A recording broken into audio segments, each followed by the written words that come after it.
जांच हो जाने दीजिए। गंभीर धाराओं में केस दर्ज हुआ है।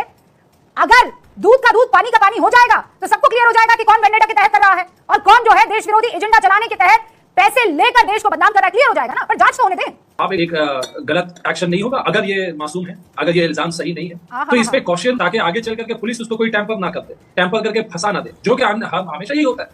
आपने तो ये शक जाहिर कर लिया कि हमारी पुलिस, हमारा सिस्टम पूरी तरह से करप्ट है और ये बड़े पाक साफ है। इनका जो लैपटॉप कॉन्फिस्केट किया है या मोबाइल लिया है तो हमारा सिस्टम हमारे जो अधिकारी हैं वो उसमें कुछ ना कुछ ऐसा डाल ही लेंगे। सिस्टम करप्ट, सरकार करप्ट, बीजेपी करप्ट। अगर कोई करप्ट नहीं है तो ये मासूम भोले चीन के चंदे के आरोप में गिरे हुए पत्रकार है ना। जय श्री राम दोस्तों, आप सभी लोग कैसे हैं? दोस्तों वीडियो को लाइक करें, अपने दोस्तों को शेयर करें और ऐसी ही वीडियो पाने के लिए सब्सक्राइब करें। तो आइए शुरू करते हैं ये वीडियो। तौसीफ खान साहब के जांच हो जाने दीजिए।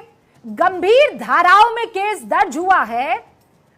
अगर दूध का दूध पानी का पानी हो जाएगा तो सबको क्लियर हो जाएगा कि कौन वेंडेटा के तहत कर रहा है और कौन जो है देश विरोधी एजेंडा चलाने के तहत पैसे लेकर देश को बदनाम कर रहा है। क्लियर हो जाएगा ना, पर जांच तो होने दें। सही पकड़े हैं आप। एक बात बताएं कि क्या इससे अगर ये केस अगर जो होता है जर्नलिस्ट के खिलाफ, इसमें प्रेस काउंसिल ने भी कहा, क्या ये पूरे जर्नलिस्ट समुदाय के खिलाफ ये एक गलत एक्शन नहीं होगा अगर ये मासूम है, अगर ये इल्जाम सही नहीं है? बाबू भैया से डायरेक्ट बाबू, तेरा तो गेम बजाना पड़ेगा। तो इस पे कौशन के साथ आगे चलना चाहिए। ना तो मीडिया ट्रायल होना चाहिए और ना ही जो जिस तरीके से रेड के वक्त में जो इलेक्ट्रॉनिक्स को, गैजेट्स को जो कॉन्फिस्केट किया गया उसका उन्हें हार्श वैल्यू भी नहीं दिया गया। वैल्यू उससे ये मतलब ये होता है कि जब आप कॉन्फिस्केट कर रहे हो तो उसमें कितना डेटा अवेलेबल है ये उसका रिकॉर्ड बनाया जाता है ताकि आगे चल करके पुलिस उसको कोई टैंपर ना कर दे। अरे कहना क्या चाहते हो? टैंपर करके फंसा ना दे, जो कि हमेशा यही होता है। हमने देखा है ऐसे एग्जाम्पल भरे पड़े हैं जहाँ पे कोर्ट जो है पुलिस को लताड़ती है। आपने तो जांच से पहले इनको आपने इनोसेंट घोषित कर दिया। आपने तो ये शक जाहिर कर लिया कि हमारी पुलिस, हमारा सिस्टम पूरी तरह से करप्ट है और ये बड़े पाक साफ है। इनका जो लैपटॉप कॉन्फिस्केट किया है या मोबाइल लिया है तो हमारा सिस्टम, हमारे जो अधिकारी हैं वो उसमें कुछ ना कुछ ऐसा डाल ही लेंगे। ऐसा कैसे आप कह सकते हैं? नहीं, आंकड़ा बताता है, कोर्ट के नतीजे बताते हैं कि पुलिस क्या सिस्टम क्या करप्ट है। बहुत 4 बार बोल रहे हैं, पढ़ने निकले वाले छात्रों को राजनीति से दूर रहना चाहिए।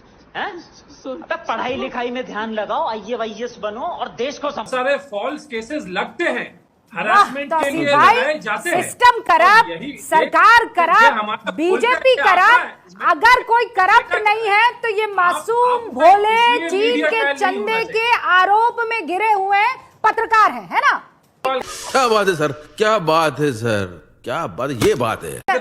एक तरफा रिपोर्टिंग क्या होता है तौसीफ भाई? एक तरफा रिपोर्टिंग तो तब होती जब मैं आपको बोलने ना देती, एक तरफा रिपोर्टिंग होती जब मैं आपको इनवाइट ही ना करती।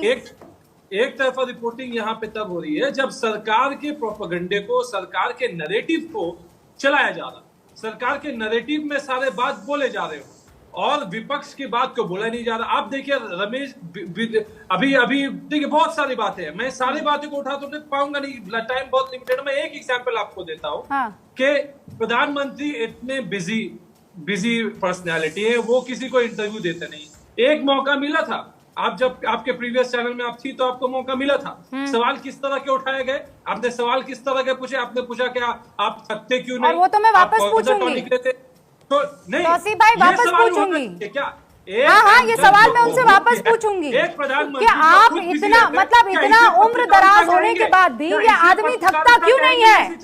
मैं ये सवाल डंके की चोट पर बार बार पूछूंगी क्योंकि ये सवाल जो है वो मेरा नहीं है। आप जरा अपने घर से निकलिए, गांव खेड़े में जाइए, महिलाओं को ये लग रहा था कि ये पहली बार ऐसा कोई आदमी देखा है जो छुट्टी नहीं लेता है, जो घूमने के लिए बाहर नहीं जाता है, जिसको रैलियों के बाद फौरन किसी और देश जाकर छुट्टियां नहीं मनानी होती है।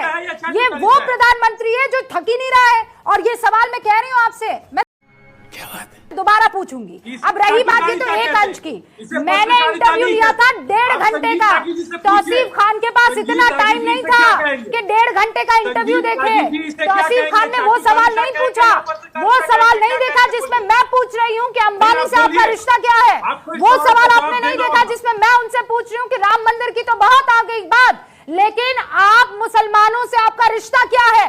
आप जाकर सऊदी अरब के तमाम लोगों को गले लगाते हैं, लेकिन हिंदुस्तान के मुसलमानों की आप पर राय क्या है। तौसीफ खान, सवाल देखा था ये जो रुबिका लियाकत ने पूछा था? आप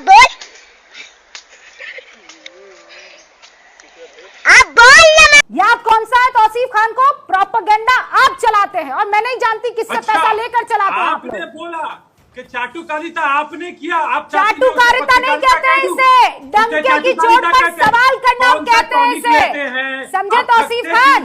चाटुकारिता, चमचागिरी, चिंदी चोरी उसे कहते हैं जो दूसरे मुल्क से पैसा लेकर अपने देश के खिलाफ प्रोपेगेंडा करे, अपने देश की सरकार को नीचा दिखाए, अपने देश के प्रधानमंत्री वो सबके प्रधानमंत्री है, आपके भी प्रधानमंत्री है, और तमीज के दायरे में रहकर प्रधानमंत्री के लिए अपनी बात रखिएगा।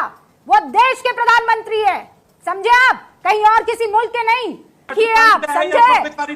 तो आइए ना, रेट डालिए ना, कहिए ना आपके यहाँ पर आए। अगर हम कुछ पैसा लेकर काम कर रहे हैं तो बुलाइए ना। मैं खुला चैलेंज देती हूँ, मैं खुला चैलेंज देती हूँ। अगर आपको लगता है कि मैं अपने फायदे के लिए काम कर रही हूँ और आपकी गैंग वाले पत्रकारों की तरह काम कर रही हूँ, तो डलवाइए मेरे घर पर रेड। I challenge you. एक एक पैसा मेरे पसीने की कमाई है, किसी का पैसा खाकर नहीं करती हूँ इस देश की तारीफ में, याद रखिएगा। और कोई माइका लाल नहीं करवा सकता है मुझसे ये बड़ी अच्छी बात कही आप। चाटुकारिता होती है ये। देखिए, एक प्रधानमंत्री 18 घंटे काम करें, उनसे अगर ये पूछ लिया जाए कि आप कौन सा टॉनिक लेते हैं, हाँ, तो वो तो चाटुकारिता है इनके हिसाब से। लेकिन नेटफ्लिक्स या चिल या स्पोर्ट्स खेलना पसंद करते हैं, वाह वाह वाह क्या सवाल है। दाढ़ी या बिना दाढ़ी, वाह वाह वाह क्या सवाल है। चाइनीज फूड या थाई फूड, वाह वाह वाह वाह क्या सवाल है। मतलब हद। फुटबॉल या क्रिकेट, इतने शानदार शानदार इंटरव्यू देते हो दिन रात, कभी अपना भी देख लिया करो भैया। अब दूसरा, अब प्लीज बीच में, आपकी बहन आपकी शादी आप कब करने जा रहे हैं? ये प्राइम टाइम का डिबेट हुआ करता सर, था। और भी है। रामनाथ गोविंद का अवार्ड वाले सवाल आएंगे। सुन तो लीजिए सर, प्लीज। और इसके अलावा आप किचन में जाते हैं कि नहीं जाते हैं, प्लीज रोकिए ना। मतलब ऑफ कोर्स वो प्रधानमंत्री के कैंडिडेट है पिछले साल से, अब वोट नहीं ले पा रहे तो हमारी गलती है क्या? अब वोट तो ले नहीं पाते, सारा दिन तो विदेश में बैठे रहते हैं पूरे टाइम। अब नहीं बन रहे प्रधानमंत्री तो जबरदस्ती प्रधानमंत्री बना दे उनको।